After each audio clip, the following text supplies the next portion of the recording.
Hey guys, Eva Thompson here. Welcome to our channel today. In this video, I want to talk to you about something very important. It's specifically for RJ sufferers, so if you're someone that suffers from retroactive jealousy, please watch this video or send it to anyone you know that has RJ. In all my videos, I always try and talk about how you can overcome RJ and how you shouldn't project RJ onto your partner and be abusive or blame and shame and argue or interrogate and hurt other people because of what you're going through. I always try to spread awareness around why you might be struggling with this, what the root cause might be, what you're projecting onto the relationship.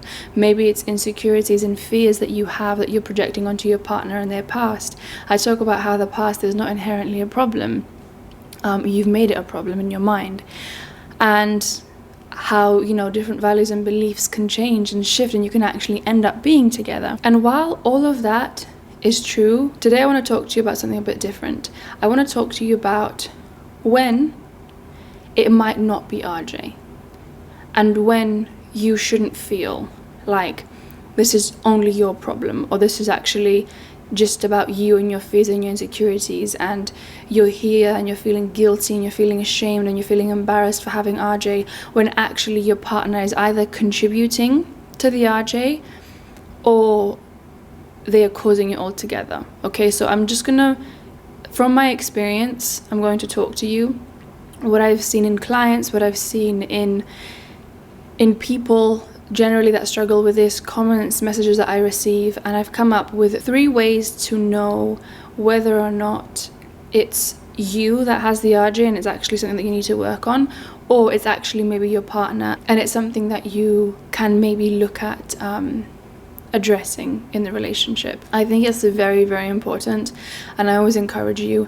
to watch my videos online, other people's videos, read articles, educate yourself, but remember, your situation is unique.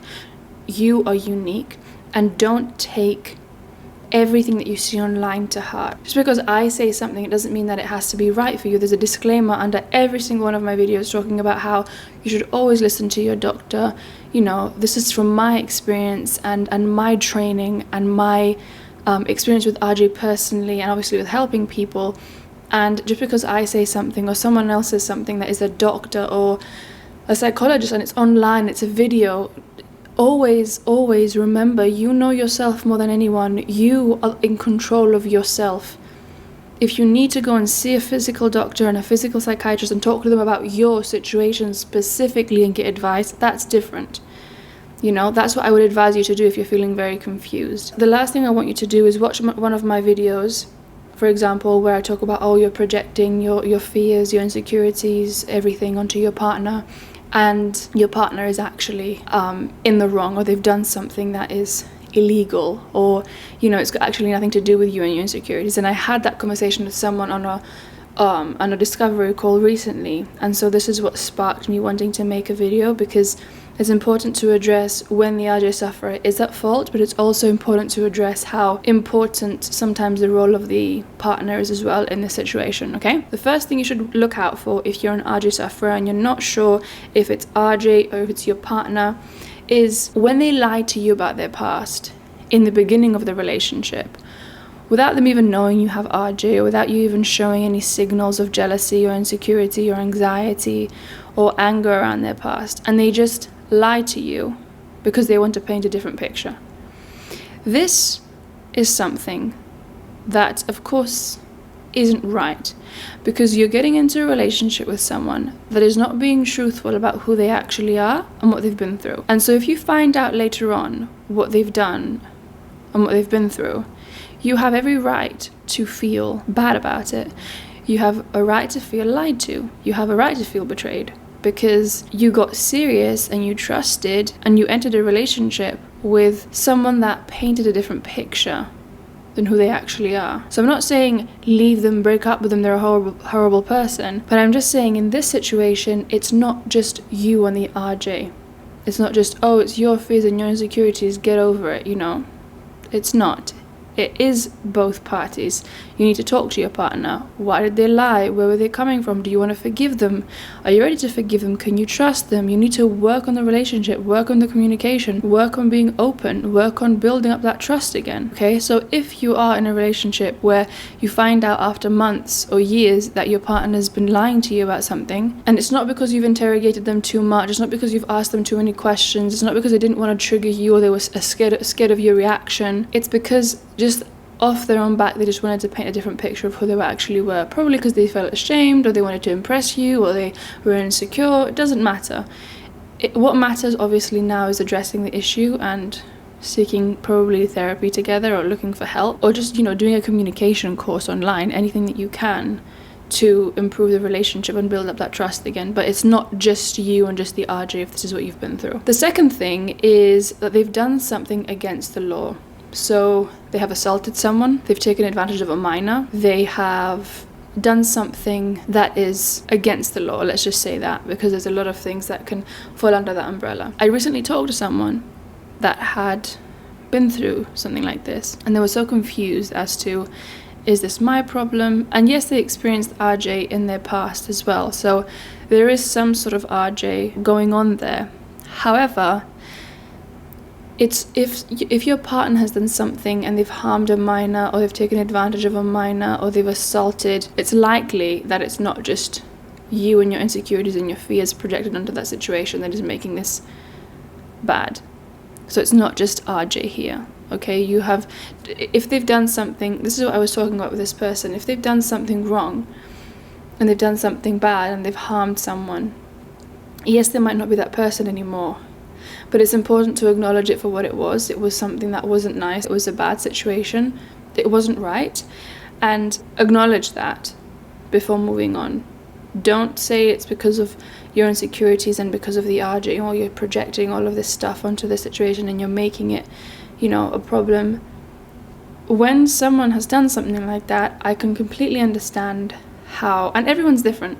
This is my opinion, but I can understand how you as maybe someone that has a bit of RJ, maybe your RJ was at a 10 and now it's at 100. If your partner's done something wrong and you're someone, and I don't mean wrong like one night stands and they're a responsible adult and the other person was responsible, and yes, okay, maybe they got drunk and things happened. I'm not talking about that. I'm talking about people that have done something against the law.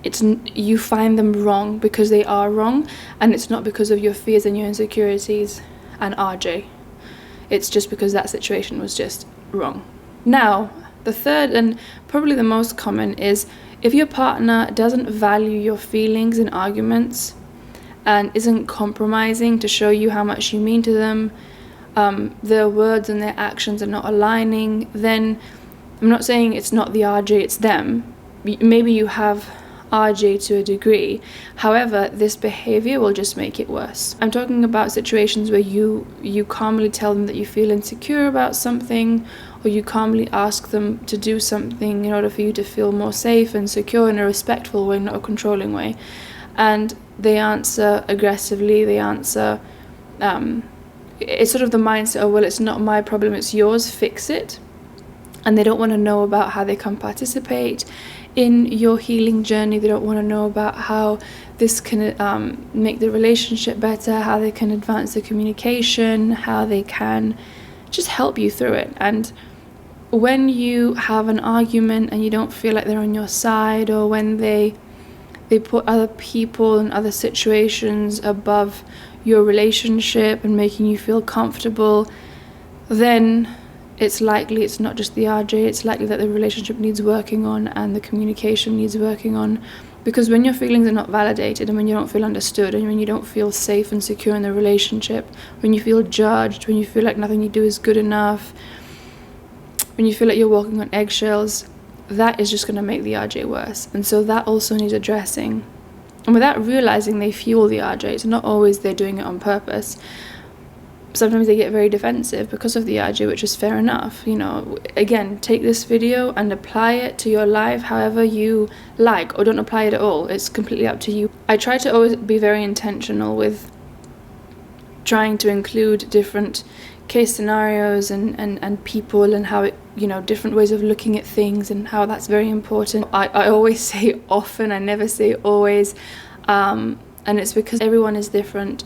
And so really use your brain when you listen to videos online and you relate them to your life as well. So if you're in a relationship and your partner is, like I said, not valuing your emotions, maybe comparing you, maybe in arguments you don't feel seen and heard and understood and they don't either, or their words and their actions don't align, so they say things like, oh, I love you, I really want to be with you, I'd put you first over everything, or I'd put our relationship first over everything.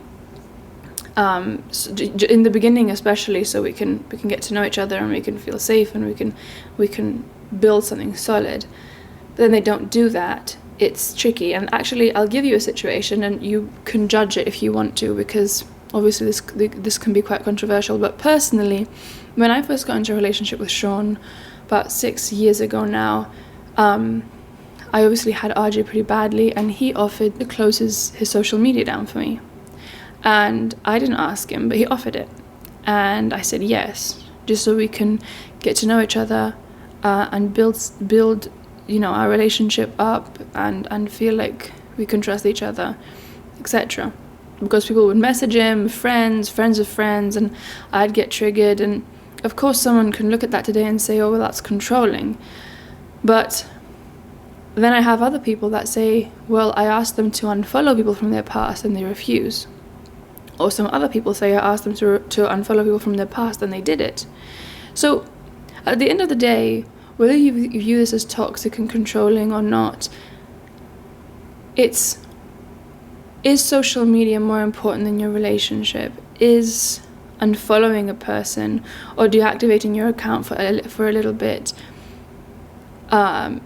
is that more important than actually building up your relationship? And that's the thing. I did hear someone say the other day, it's not about finding the one, it's about finding the one that wants to work on the relationship more than anyone with you. So if you have that and you have something solid and you know your partner is there for you and they listen to you and they want to communicate and they want to make it work and they want to compromise and they want to make sacrifices, but you still have RJ, then of course that's something that you need to work on. But if you're at the stage where you don't feel seen, you don't feel understood, you don't feel heard, you feel judged, you feel blamed, that is definitely contributing to the retroactive jealousy that is probably already there, but this is making it worse. And so being with your partner, communicating with your partner, valuing each other's feelings and communicating, like I said, well, is top priority, or one of the top priorities in order to overcome RJ. So I hope this video helped you. Like I said, always use your own brain when you're watching stuff on the internet, when you want to relate it to your life or to yourself. If you're really, really struggling, of course, go and see a doctor. I hope you enjoyed this video and I will see you next time. Take care.